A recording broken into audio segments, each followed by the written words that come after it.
What's up, girlfriends? Welcome to Girlfriend Therapy Podcast. You guys know I'm always excited, but I will continue to say I am so excited to have my guest today. You guys know we are doing a year of conversations, and I have been meeting some of the most amazing and phenomenal women in so many different areas of life, guys. You have no idea. And today I have the beautiful Ms. Morgan Wider, and she is a style consultant. I can't wait to talk to her, guys.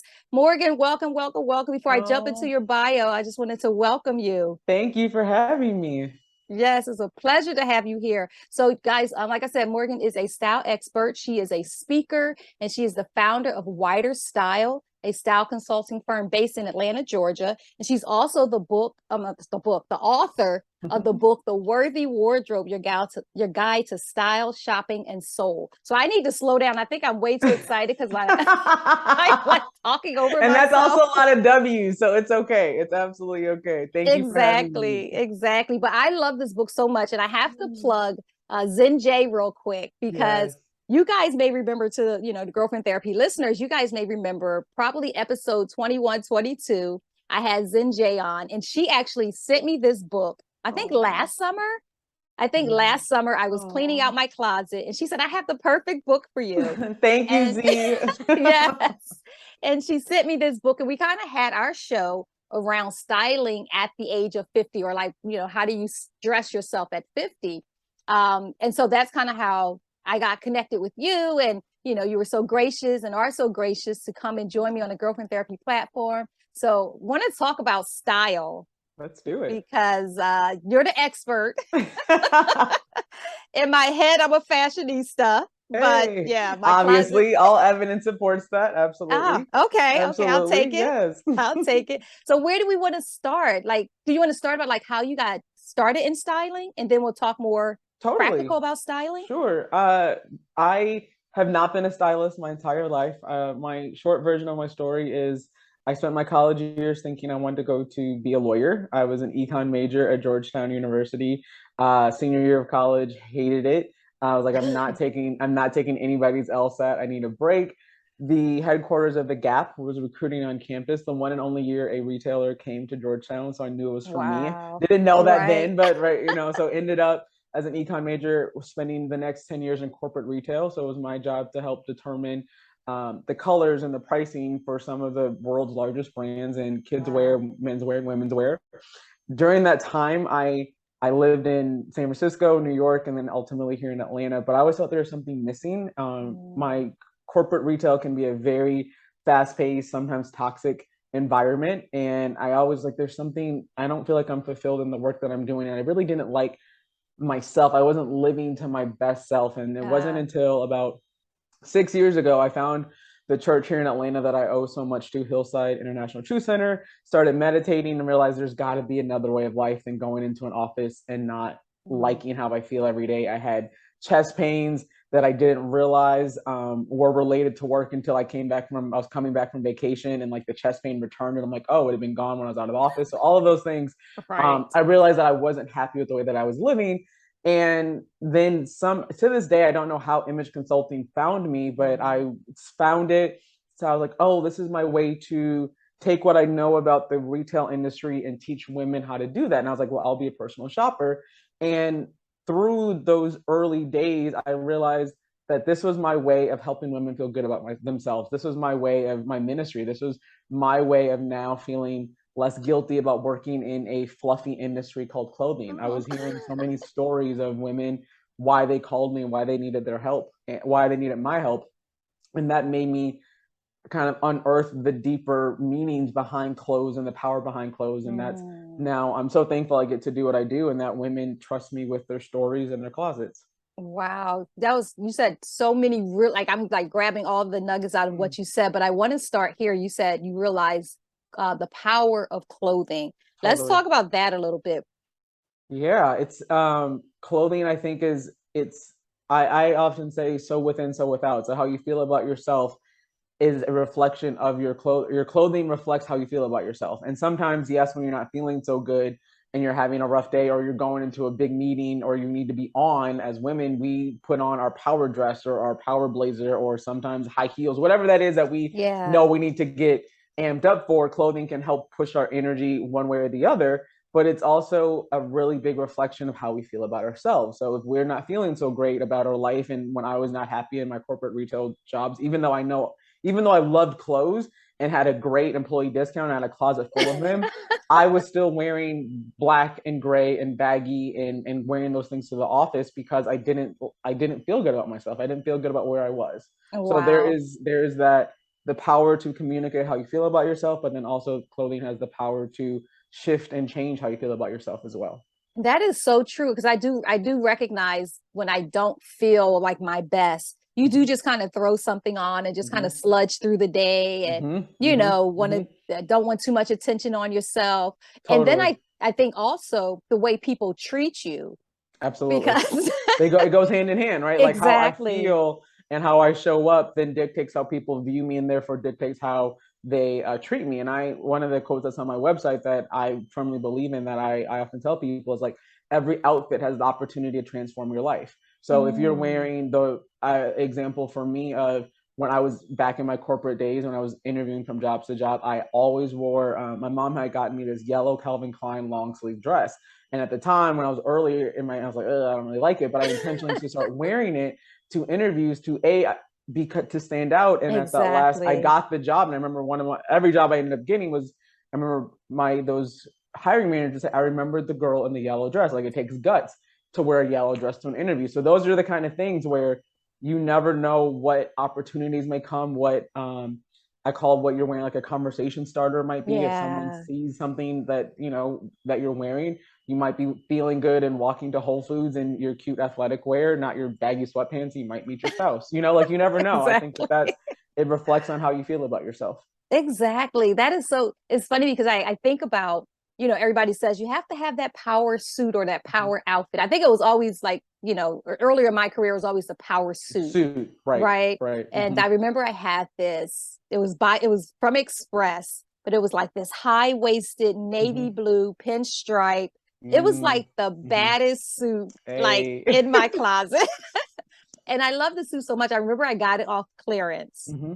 And I think I must have paid maybe $40 like for the top and the bottom, Nice. which was like a really It's a good discount, but it was totally. bigger. And that was the first time I ever got anything tailored. And when Mm-hmm. I tell you that suit, like it would transform the way that I see the world. Absolutely. And anytime that I had like a big meeting or anything that where I just kind of felt like, corporately or professionally felt like really intimidated, I would like pull out that suit and wear it. And you got on, and you became your game face. Exactly. There's a study that was done at Northwestern University that compared, there's half of the participants were told that they were going to be putting on it was a white lab coat, and there's half the students were told that they were putting on a doctor's coat, and the other half were being told that they were putting on a painter's coat. Like, it's the same white coat, but the meaning Right. behind it.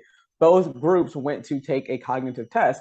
The students who were thought they were wearing a doctor's Wow. coat performed better with a higher attention to detail. And the study then goes, not only do clothes change how people view us, like if you're putting on a lab coat or a painter's coat, but also how we feel. So even in the Right. world, and I tell all of my clients and in my workshops that I give, even when you're in the home of like the world of Zoom now, getting dressed is your sign to your brain that you are ready to go, that you have a higher, like, you treat yourself different and move differently in sweatpants than you do when you put on real clothes. For me, when I put a real bra on, that's when, like, when the titties are up, that's when it's like, It's oh, about business. it's about business, right? Like, it's time to. And then when my work hour is done, my work day is done, that bra comes off. Exactly. Like those, but Right. those things are psychology. Like, it goes back to, like, I'm putting on my garments for the Exactly. day to get ready. Which is so fascinating. It's like you kind of know it, but to like hear that there's like Mm-hmm. studies Studies and behind it. Yep. right, and that other people kind of look at clothing and wardrobe in the same way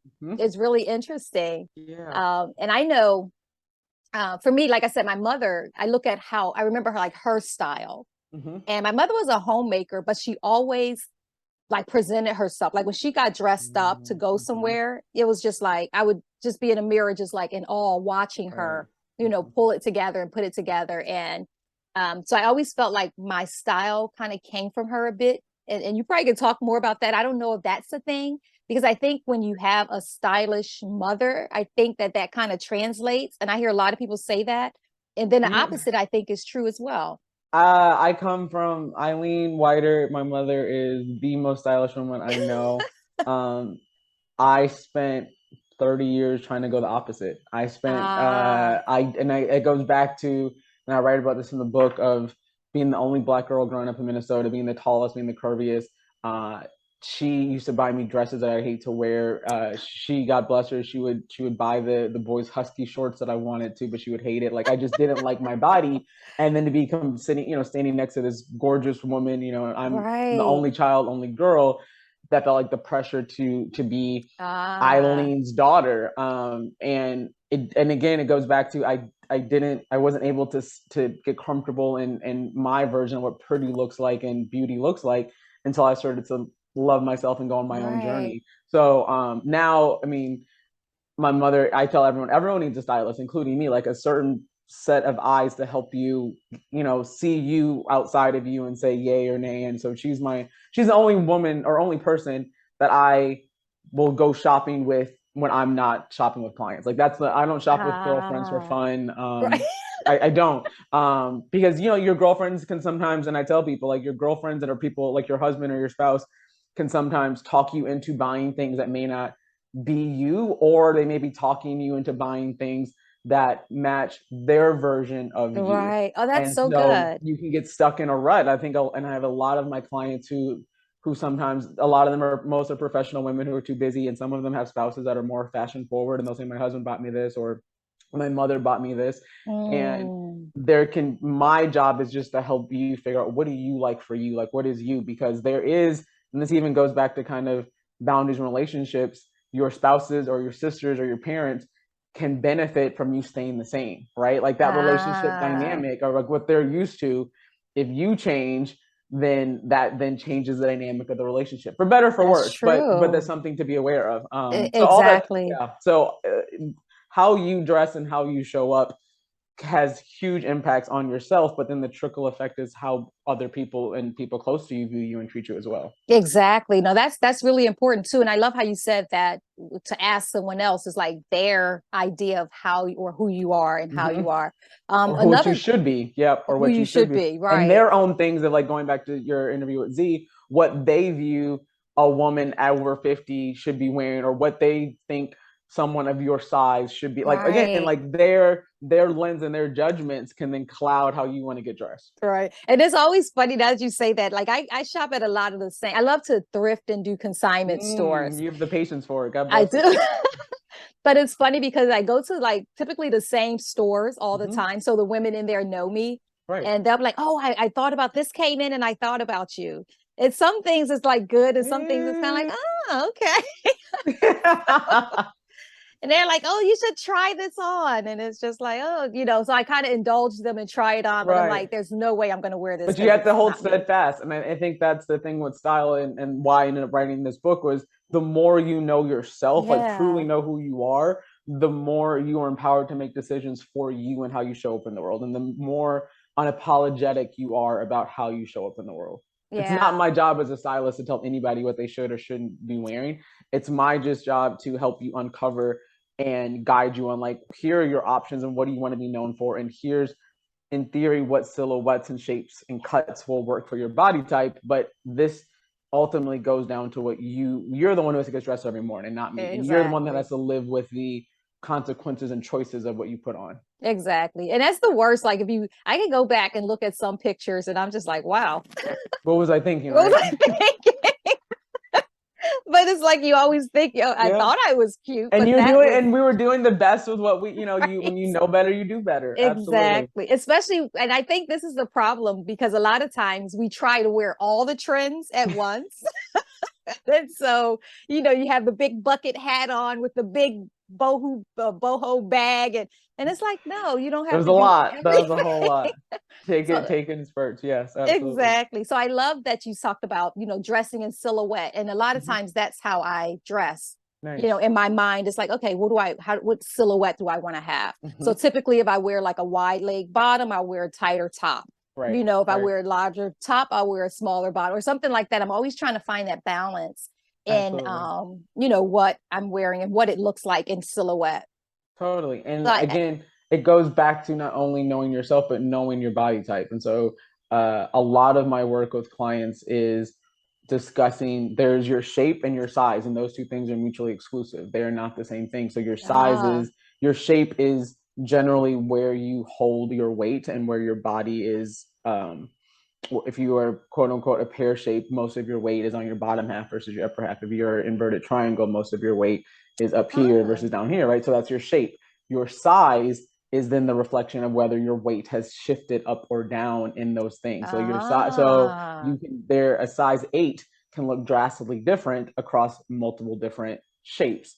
A size 8 in one brand can be drastically different than a size 8 in another brand, right? So like a lot of times, the more you know about what your body type is and what areas you want to flatter and what areas you want to downplay, then your size doesn't matter as much. And I talk quite a bit about that in the book because it's very important. I think a lot of us women get caught up on what their size is, and size is an irrelevant mythical concept. It doesn't exist. Size is something that one store thinks means this and another store means that, and that doesn't mean anything about you. It just matters what then, how does that garment flatter or fit your shape? Your shape usually doesn't change, but your size may change and fluctuate. Yeah, no, that's really interesting because one, you can look at different brands and realize that, a size 0 in one brand is like this big, but then in another brand, it's more like a 6. And you're Absolutely. like, okay. Yep. So why do the brands do that? Is that it's called a competitive advantage. So what it is it starts with the idea of when a brand is working on the brand identity, they then focus on who is their target customer. And when they're looking at target customer, where does that target customer shop? What is her lifestyle? Does she have kids? What's her demographic? What is she eating? Where is she? All of these things kind of compile this concept of who they're trying to reach. Those lifestyle choices and other things that this target customer is doing then probably dictates what her body type or what how her lifestyle is. And so once you get a better idea of who she is, then you make your clothing in theory to fit her lifestyle. So for example, when I was at Old Navy, our target customer also shopped at Kohl's and Target. So we couldn't let our size 0 be significantly different than a Kohl's or Target, because then she would be like, what is this? This is not for me. If you guys remember like the big phase with Joe's jeans years ago, like Joe's was known to have like the curvier in the butt and the smaller waist. That was an intentional design competitive advantage. So their size 10 fit differently than another brand size 10, right? So there is a lot of the industries sometimes want standard sizing, but a lot brands like this is what makes me unique. This is my competitive advantage of how my clothes fit. So again, it goes back to like not letting your size, a brand size, impact you in the head, because it's just a business decision. It's literally a business decision. Wow. That's good to know, because sometimes you're like, I was just a size 4 and now, and even if you're at the same brand, and again, being in corporate retail for years, if you go back to every year and you go get your same stock up on your same pair of pants for the year, and they fit differently, and you think your body may not have changed, it could be a customer strategy change. It could be a fit model change. It could be it is a business decision. It has nothing to do with you. Nothing to do with you. That is so good to know. So you can go shopping, and if something doesn't fit, instead of beating yourself up, it's nothing to do with me. You buy the bigger size, and like you did, Kwanza, you go get altered. And I call that in the book, your fairy godmothers, your alteration persons are the people that make your clothes feel better. Stop taking it personal. Yeah, I love that. And that's like, hopefully people are taking note of that, because I think that's a big piece of it. But something you said earlier also I wanted to touch on a bit, where you said that, when you felt better about yourself, then you connected better, I guess, to your style or something. Because I think a lot of people, for various reasons, aren't really feeling good about themselves, and it shows in the way that they dress. Can you talk about that a little bit? So one of the many reasons that this book came to be, and why it's called The Worthy Wardrobe, is when most of my clients are women who have very clear, professional, smart women who know what they want, but just don't have time. Just don't have time to shop for themselves. Right. There are some clients that I had early in my career where if they weren't happy with themselves, I would shop for them and put them in things, and they didn't like what they saw in the mirror. And I started to take it personal. I'm like, am I doing my job poorly? Whatever. And it dawned on me they don't think they're worthy of being seen. They don't like themselves. So whatever we put on them, they're not going to feel comfortable in. And so my work as a stylist, and why I wrote this book, and I encourage people who choose to work with me to read it first, is I need you to love yourself no matter what. I need you to accept your size right now, because when we go shopping, I can't change your hip size. I can't Right. change how you feel about yourself. Like, I can help you find clothes that make you feel good, but if you aren't confident enough to wear the orange dress to the next meeting, then what are we doing? What are we Exactly. doing here? So and all of that work came from me having to do that work myself. And that's why this is so important for me. I need women to first like themselves and then go shopping. Retail therapy is nice, and it can feel good in the moment, but I guarantee you, if you buy something and if in those moments that you're not feeling good, chances are you may not, and you're never even going to wear it. You're going to accumulate a bunch of stuff, Yeah. and it's not going to get worn. I've seen that with a lot of women. No, that is so important. I think it's because it helps to unpack like the emotions behind not only the Totally. shopping, because a lot of us, we do retail therapy is kind of Mm-hmm. like our soothing mechanism to the issues, right? Absolutely. And if Or we're avoidant. Yep. right, and if we're shopping and we're shopping in that same mindset of the issues, Mm-hmm. then that's not even going to be satisfying. And like you If you're said, you end up shopping to fill a hole internally, right, if you're buying stuff to get validated or to fill right, this, and I've been there, that hole in your chest that, like, I miss, like, you only your self-love and your faith and whatever practices you do can fill that hole. But if you are shopping to fill that hole instead of just filling a hole in your closet, it's a no-win game. It's a yeah, cycle that will just accumulate, and you'll be wasting money, and you'll be chasing the high of buying, getting it. exactly. It's a really sick cycle. Yeah. And it's interesting because I think until I'm having this conversation with you and reading the book, I've never thought about really the psychology. And it's funny because I come from an advertising background, but I Mm-hmm. never really thought about like the personal psychology Yeah, of a shopper, right? absolutely. Like when we go into our closets and we look at all this stuff, you had what was the latest, like, how does it make you feel? Or does Marie it bring you Kondo, joy? yeah. Does Right. it bring you joy? It's Absolutely. like, Same is that a concept. right, right. So you hear that, but I don't even think about that in, again, like a deeper psychological space. I just think about like, oh, does this give me happy thoughts, Mm-hmm. Mm-hmm. and Mm-hmm. not, is there anything anything, I guess, negative, or negative is just like the flat word, but is there anything that this particular outfit, like, am I wearing it to hide something? Am I wearing Mm-hmm. it to cover up for something? Like Mm-hmm. that level of Mm-hmm. psychology, Absolutely. regarding your wardrobe. One of my earliest clients, when I was still having my 9 to 5 job, and this is the story that then pivoted me into knowing that this is my way of helping women. I had known this woman. We had gone on a group trip to Africa Mm, a couple of years prior, and she was a beautiful woman. She seemed so confident. This short haircut. She had traveled the world, and when I got to her house, I asked her, like, well, why did you call me? I never would have guessed that you would have, you seemingly on Instagram are living this amazingly well-traveled life. And she said that she was sitting and she knew she needed to call me because she realized that she had a closet full of all black, because she was mm, wearing black to work every day, because as the only black female IT consultant, she was wearing black to blend into the conference room chairs. wow. She's like, I Wow. didn't, yep. And she's like, I caught myself trying to blend Wow. into the conference room chairs. And that's when she's like, I knew I had to change. Like, I don't have anything for dates. I don't have anything. And I'm listlessly existing in this role. And this is no longer how I want to show up. So that, Wow.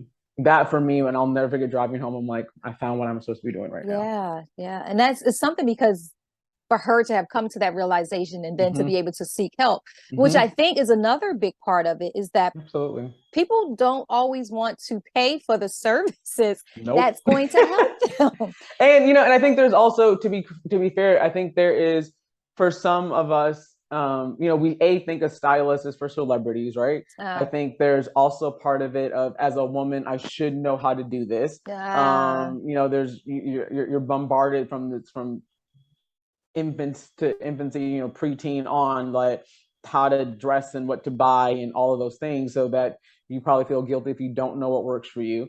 But I think this is my work is about helping make your life easier, right? And getting you Right. clear. And it's a training and development of what works for you. How can you? I was just in Cincinnati yesterday, cleaning out a client's closet, and as she was getting ready to move across the country, but Wow. it was also about how do we make your mornings easier? How do we, now that you have less stuff, what is your go-to uniform? How can you now know what am I reaching for each day for this or that? That's it's just like I'm essentially like a physical trainer, but I'm training your wardrobe muscles and helping you Right. figure out what works for you. My goal for most of my clients and all of my clients is that at the end of our time together, you necessarily won't need me. Like I want you to know yourself and know what works for you, that you can then recreate that wheel. And yes, I can help if you need it, but that's what this is about. But I think a lot of women have to get over that shame and that guilt, Yeah, and that's good. the willingness to invest in themselves. There's a story in the book of a woman who had been so focused on spending money on her 2 kids and her husband, she didn't know she had literally put herself at the bottom of the list. So there's that Uh, aspect of like, A, shopping for yourself is one thing I want you to start doing intentionally, but B, being willing to invest in a stylist is also a way for you to invest in yourself. yeah, no, that's really important too. And I think so. I think on the one end, you have the person that may be trying to dress down to hide. Mm-hmm. What about the person that, and well, I'll let you answer since you're the professional because I don't know. But what about the person that dresses like really bright Mm-hmm. and, does that necessarily mean that they're happy and joyous, or No, can I that think have, it can totally, it can totally, I anything I can say that anything can be a moo. And by moo I mean hiding. It could be the all black and the ah, drab. It I could like that. be in the all black and the drab, and the no effort can be I'm trying to not get noticed. And I just want to blend into the background, or what I call like the overdone designer, all the way all over the makeup can be also a mask, right? If you do Right, the heavy makeup, all of the other designer labels or really big bright clothing, that might be a persona. If you don't want people to see the real you, you don't want people to yeah, see what's behind that. It can be. So I think that, and so there's the intentionality of the choices that you make and how you get dressed, and then how you feel is going to come across and how you carry it, right? Like right. there's you I live in the city of Atlanta, which I call the city of flash, right? So there is makeup and hair and glam and designer all over, and all of those things. Even if you can still look cheap and you can still look Right. insecure if you're not Yeah. wearing it with the right reason and the right intention. No, that's good too. Still look cheap and insecure. That's Mm-hmm. good. Yeah. Mm-hmm. So one other thing too, I think people feel like that their style is like just one thing. I Mm. know for me, people are like, "Oh, you have a great style," but I'm like, my style is like I can wear sweats and Timberlands and a baseball cap, and I still feel like that's my style. Or I can wear a power suit with some Louboutins and still feel like that's my style. Like I feel like today I have on a pair of high waisted jeans and a little silk shirt and a silk throw. Like that's still, but I'm like barefoot in with some sandals. But it's like, well, not barefoot with sandals, but if I put shoes on, it's like these flats that I'll probably wear, but it's like my style is not one thing. Is that normal? I think you're more of a creative Kwanzaa than most, but I think there's a Okay. difference between style and occasion. So who you are in your persona and how you dress for different occasions in your life are two different things. Okay. My goal is to help create consistency. So of course you're not going to wear those Tims and sweatshirt to a board meeting, right? Exactly. But how you dress in your off-duty self and your on-duty should still be consistent, and both versions should still show effort and intentionality. I tell people you are in, especially if you're a small business owner, you are always on. You're always Mm, selling an opportunity. You never know where your next opportunity can come from. So even at the grocery store, or do you need to be in high heels and all of that? No, but right. That's make an so good. effort and put intentionality behind what you're wearing. Even when it comes to loungewear and what you wear around the house. On my podcast, I interviewed a friend of mine, Yolanda White, who has a clothing line called Deo loungewear line, and she came up with this line because one of her girlfriends was in a sexless marriage, and she asked her girlfriend, "Well, what are you wearing around the house?" And she's like, Right. "His t-shirts and sweatpants." Right? So like I think it goes Exactly. back to not just being intentional about even your pajamas, even your sweats, even your off-duty things should all make you feel good. this is like, you should enjoy putting them on, because why not? Yeah, Like, yeah. why not? Like, it doesn't make sense. It doesn't make sense not to feel good and worthy of being seen and beautiful in all occasions and in all times, feeling like the best version of yourself. And I love that. I think that was one of the questions I was going to ask. Should you, I guess, essentially, you should feel good in whatever you put All on. the Like time, that should all the be time, all the right. time. I'm on a for myself, I'm on a pajama set mission right now, where, like, when I moved into my new place, I purged all of my pajamas, or like my favorite sweatpants that were kind of like a little like Right. worn. I went on the hunt for a couple bathrobes. I was never really bathrobe wearer, but now that's also part of my like self-care, is like taking, like, putting a bathrobe on and feel like a silky one and feeling good, and looking for, now for me, I used to kind of like buy like tees that I loved and bottoms, but now I'm intentionally buying sets, and like those are the things that I'm excited to put Right. on at the end of the day, and I feel good in at the end of the day. So, like, yes, everything in your closet. And I'm working with a client right now who had literally a wall full of graphic T-shirts from every family reunion, marathon, all whatever. And I'm like, no, you're getting down to Yeah, 10. And she's like, well, why? I'm like, you don't want to feel, you don't feel good in these. What they're a boxy T-shirt with the faded logo of exactly. whatever. What are you holding on to this for? These are taking up space, figuratively and literally, that could be held for something that makes you feel sexy and amazing at all Exactly. times. No, that is so good. And it's funny because I'm always find myself switching out my closet, is what I say. Mm-hmm. So in the spring, summer, I have, the lighter, flowier items. And then in the winters, like the sweaters and the turtlenecks and all that. Um, but every year I feel like I'm trying to scale back. So Mm-hmm. before I Mm-hmm. put it back in my Good closet, for I'm you. kind of like, okay, do I really need this? And COVID's um, made that hard for folks. I will say that. Like, it's kind of hard yes, because we're not, for the past 2 years. I give my clients a lot of grace on this. Of like, if you didn't wear something the past 2 years, kind of fair, because you probably weren't going out as much. But it exactly. still also goes back to, do I like this? Do I feel good in this? If you still feel great and just haven't had a chance to wear it yet, then that's a different story. But yes, Exactly. absolutely, being hyper focused and conscious of what's in your closet, and eliminating anything. And that even goes down to underwear and bras. Like, Yes. make sure that those things are in tip top shape, because those are the first things you put on each morning. And it's so funny not to be not to be TMI, Mm-hmm. but I remember when I was like a younger, first married and all that, I would wear thongs all the time. Mm-hmm. And I had, like, talking about pajamas, like I had all the Victoria's Secret collections, like the silky bottoms and tops, like that was, what I lounged around Mm-hmm. in. And then somewhere in between, like having the kids and, I just start wearing the sweats and the t-shirts. And but now I find myself getting back to like the pajama sets, and Mm-hmm. even getting back to the thongs, because I was like, I can't wear that anymore. Yeah. But I'll tell Why you, not? between you and I actually Yeah. just purchased, probably 2 weeks ago. I was like, Uh-huh. well, let me try, because I've gained, like a Yep. butt that I never had before. And I'm like, I keep forgetting it's back there. But I actually bought some thongs, and they have been the most comfortable. I only wear thongs. Oh my I gosh. have a huge butt, and my logic is, if I wear like a hipster panty, my butt's gonna eat up the fabric anyway and end up in my butt crack. So I might as well go with the thong that has less fabric in between my butt cheeks. Like, Exactly. thongs are the most comfortable. Like, you get the right fit, but and there's Exactly. also some of that stigma, and a lot of it's from like that church girl stigma. Like, shout out to Beyonce, but like, too sexy.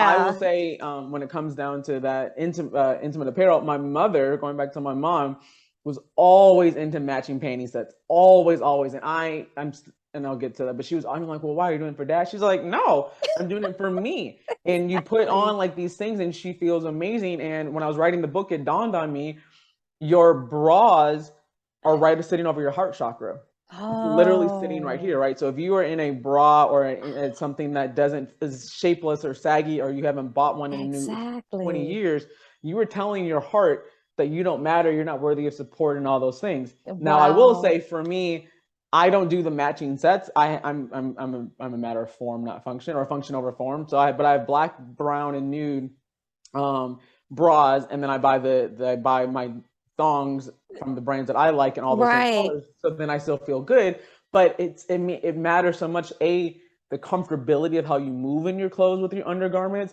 but then Exactly. just like the support alone. if you ladies, this is my last soapbox rant. If you have not been bra shopping in the past 2 years, then you have to go no matter what, even if between, and I learned there's a store here in Atlanta called Livy Ray that I send all of my clients to, but between birth control, weight gain, weight loss, stress, all of the things, Yes. your breast shape and size changes even in COVID. And even if you're quote unquote not wearing a bra every day, go get some level of support. If you're wearing the wrong bra, and I think I want to do a study on this one day. The Yeah. ladies at Livy Ray taught me this, and there's something to be said. When you are wearing, and this is my last soapbox rant, I promise. So when you are wearing the wrong size bra, the underwire, which is shaped like a U, Mm. is sitting in the wrong spot. When that Yeah. underwire is sitting in the wrong spot day in, day out, your cells are forming a protection against that, and that Ah, can lead to mass. That can lead to wow. not, maybe not a non-cancerous tumor, but that can lead to your body's protecting itself Exactly. from this pressure. And this is not anti-underwire. It is finding the right bra and any type So of they bra can, that's it can fit you in that your body. It's exactly. your bras are literally a matter of health. So that is Exactly. my one of my last soapbox rants. No, But that's good intimate because apparel is I so think big. I think we've all felt that pain from that underwire, and you're just like trying to adjust it, Underwire can't or wait to take it off, straps or the or straps as straps. well. If you're Yes. if you're heavy chested and I think it's like some ungodly number of like 75% of women are wearing the wrong bra size. Most of us thinking that our band sizes, we are buying a band that is too big. And so then your straps have to Mm, do all of the work. So then you take right. your bra off and you have all of these. Yo, none of it is healthy. None of it is Uh, healthy. I Mm-mm. think you just saved some lives. I hope so. If y'all get nothing else out of this Right. conversation, please Right. go to expert bra fitters that are made for grown women. Not to knock any brands, but there are certain like department stores. Usually, Nordstrom is a Exactly. really great place that has fitted experts. Soma, your local boutique bra places. That your breast health is also related to your condition of your bras. Yes. That's a good note. Yes, That's worthy that's yes. of a tweet, I think. Man, please, nothing else. And also teach your daughters that. Teach your Yes. daughters to take care of your breasts and to do those things. No, that is perfect. Perfect advice. Like I said, I think you'll save some lives and give somebody some comfort today. So as far as fashion, I know that one, you should be comfortable and like everything that you have on. Um, and I don't know if this is a fair question, but are there any like celebrities whose styles you think like they got it right, or because I sometimes don't do that. Nope. okay, Nope. Nope. Nope. I think it all goes back down to like what their brand is and their messaging. exactly, And I think sometimes you can see a celebrity like, ooh, she doesn't look like herself. And that's usually because the wardrobe, the outfit doesn't kind of fit her consistent brand persona. It could be that she's shifting and growing, but um, again, it all goes back to what do you want to be known for? How do you want to be right. seen? And what feels most in alignment with you. And then sometimes if the audience doesn't respond to that, it might be that how you're portraying yourself may not be in alignment with how they have currently viewed you. And Yeah. yeah. And it's interesting because I think, and the reason I said I don't know that is a fair question because I think it is about, it's not just about aesthetically how you look, but how you feel Mm-hmm. and what what kind of, I guess, internal emotions are Internal tied to it as emotion and the well. Right. messaging. Like if you look at certain Right. celebrities who started in the business, you can see it usually like the teen celebrity who all of a sudden start dressing a little sexier. And then Right. there's like all this hoop like, oh my gosh, so and so's grown up now. Well, that's the intentional decision of announcing, hey, Hollywood, I'm growing, I'm older, I'm available for more different parts, right? Or if you look at like older actors and actresses who are intentionally dressing probably more sexier than us normal Right. people, that's also to send the message of like, hey, I'm still sexy over the age of 40 or 50, right? Right. So Again, it's it all goes about back to that messaging. messaging. And we're the same way, right? Yeah. We're not on red carpets, we're not photographed, but that idea of crafting how people perceive you through your wardrobe is still your responsibility. Exactly. No, that is such good advice. So if someone was kind of watching this podcast and they're like looking at their wardrobe, they have a lot of stuff, but don't wear half of it. Like, what Ooh. would be, I guess, a recommendation on how do they get started to get to a worthy wardrobe? You can call me. You can absolutely Yeah. call me, and I'll fly to you, and we'll assess, and we'll go through, and we'll purge, and we'll and one of the things that I love to do is help people find new ways to wear what they already own. But if you're doing this on your own, dedicate uninterrupted time. Like Okay. it is going to be a thing.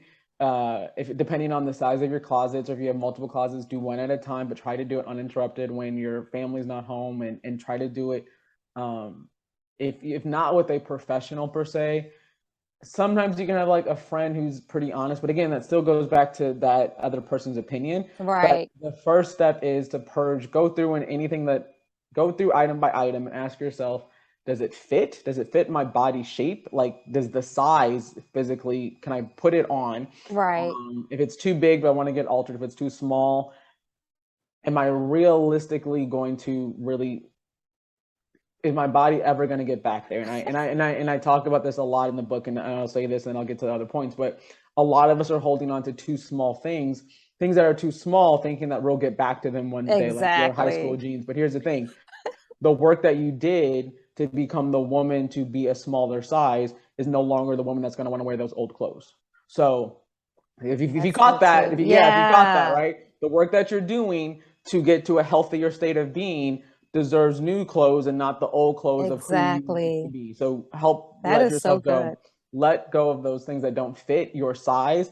And then do they fit your lifestyle? If you have changed jobs, if you are no longer going into the office every day, do you need a suit for every day of the week? Probably not. Exactly. Do you now need more athleisure wear? Like, think about your lifestyle and your body type and then go from there. Those are the two big things that um, be just really realistic with and accepting of who you are and what your lifestyle is right now. No, that is perfect. And I tell you, I think I have to connect with you as well because I am horrible with Mm, purging. I'll tell you, I had bags that I'm like, okay, I need to take these. Like, I'll try to separate them from things I want to send to consignment, things I'll mm-hmm, take to like a regular thrift store, mm-hmm, things I'll throw away. And I often let my daughter and her friends come through and kind of figure out mm-hmm, what they want. mm-hmm. And then I'll get rid of everything.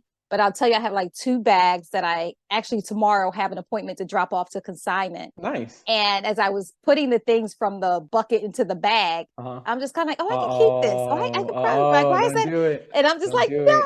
no. And I think the issue with you, Kwanzaa, is because you're a thrifter, you're accumulating quickly, right? Like Yeah, you're accumulating $5 shirts, and there could be great items, but like you're still exactly. accumulating. So there's that like you're gonna have to purge more consistently Exactly. to get rid of.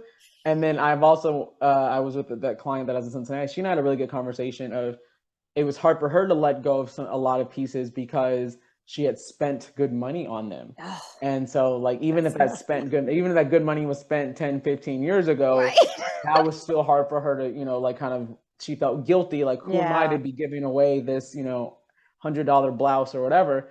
If it doesn't serve you, it doesn't serve you, right? Like you got your yeah, wear out of it, hopefully. Hopefully you got your wear out of it 10 years ago, but now it's time to exactly. let it go. No, that is perfect. But I think I'm definitely, I have to connect with you outside of this because I, Absolutely I happy think to. I need Yeah. that help. Like right Yeah. now, I have my closet in my bedroom. I've taken over my son's closet. I bought like these kind of like the racks that you have like right Yep. behind you. I have Mm-hmm. like different things on a Mm-hmm. rack. So I definitely can use some And it's help. not anti, and I have a lot of clothes too. My question always is, are you wearing everything? If Yeah. it's not getting worn, then what are we doing, right? Yeah. Like, and I have a lot of clothes, but I think in the work that I do, and I'm pretty visible and I'm doing a lot of things, and my Wearing, closet gets yeah. worn. Like, there's nothing that's still hanging there with tags, unless it's an occasion that just hasn't come yet. If you're Right. wearing everything in your closet and you know where everything is, cool. But if you don't, it's time to go. It's Yeah. got to And I go. don't think I'm that like I still feel like so what I'll do is I love Pinterest. Okay. So I have like a Pinterest board and I have several Pinterest boards, but one of the Pinterest boards I have is like Closet 365. Hmm. And every season I'll kind of go, look through some of the just different styles on Pinterest. And it's like, okay, yeah, I like that together. And so I'll kind of have these items. And if it's something that kind of fits outside of those items, then I keep them packed away. Okay. And Nice. so then a following season, it's kind of like, okay, like these were packed away for the whole year. Do I need Mm, them? So that probably kind of not. helps me get rid of stuff as well. Or But does it's it? I mean, you're also holding on right. to it a full year. Well, Yeah. that's true. Because Right. then it's like, okay, if I come to the next, so I'll have it for spring, for example. I'll look at my spring Pinterest board. I'll pull the items that Hmm. kind of match those different styles. And then whatever doesn't, I'll just leave it packed away. So then I would winter even comes challenge around. you. I would even challenge you to get rid of it that year. Okay. And also, and again, in your world of being a thrifter, that this also goes back to an abundance mindset. You also have to Yeah, have the faith that you're going to be able to find what you need when you need it later.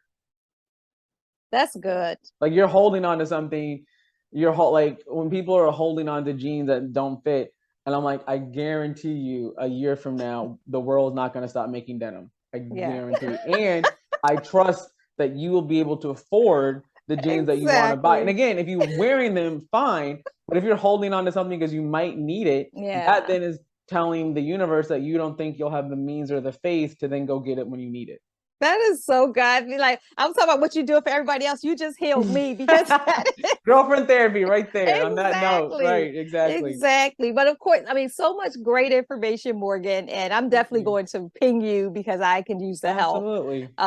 But I know time went by so fast, and it's never enough time when I'm having these wonderful conversations. But is there something that you want to share that you wanted to share that you didn't get a chance, or No, I any think last words for our listeners? my last words are you're worthy of being seen, no I matter love what, that. no matter your weight, your height, your race, what you're going through in life, you're I worthy of love being that. seen and dress like it. Amen to that. I love that so much. This has been such Thank a you. It's joy. been a Thank you fun so conversation. Thank much. you for having me. Thank you. I know you're like, jet setting across the world, and to take the time out. I so appreciate it. And for you to drop some amazing nuggets. And I'm definitely going to have like the link for I tried to put it at least in a prompt, Perfect. for Yes. people to see it, but definitely have a link for your book because I think Awesome. this, like everybody needs this. And in fact, I think I'll probably order a couple. Oh, I thank have like a you. lot of women in my family, and I think at every age, at every stage, we Mm, can benefit from this. I So I'll appreciate that. definitely, if you can, connect me because I wanted to get to you. Oh, I Sometimes appreciate you're that. ordering. So I Yep. definitely order a few copies of this because I think this would be a perfect gift. I wish I would have thought of it sooner. I could have gave it to, All right, at while your they're in town. at the break. But I appreciate the thought. Thank you so much. Thank you for Yes. having me. Thank you so much. And thank you guys so much for joining us. Definitely pick up Morgan's book, A Worthy Wardrobe. Really great stories in the book, a lot of great tips. Along with this video, I think you guys will get your wardrobe in order. But then also check out her website. Do you have a website or? Yep, you can learn more about the speaking engagements that I do and my styling services at morganwider.com. MORGANWIDER.com. Perfect, perfect. And I'll keep have all those details in the description Perfect. of this video as well. All But right. definitely want to encourage you guys as you're doing all of your self-care, the way that you dress, the way that you see yourself when you look in the mirror before you walk out the door, the way that the world sees you when you walk out the door is all a reflection of how you feel. So make your wardrobe a part of your self-care. So thank you again so much, Morgan. Thank you Thank guys so much you. for listening. And until next week, blessings, guys.